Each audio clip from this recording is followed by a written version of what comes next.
सुरेश वीर पिंटा बेना जोवे थोड़ी वाट कतरो सन वे गाया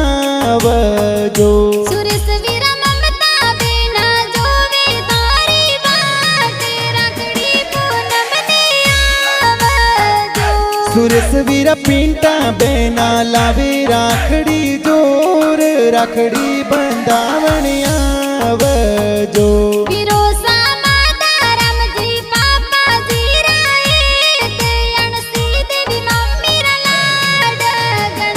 बेन मारी करड़ पटेल कई जे प्यारी जाती कतरो सन गाव सोआणो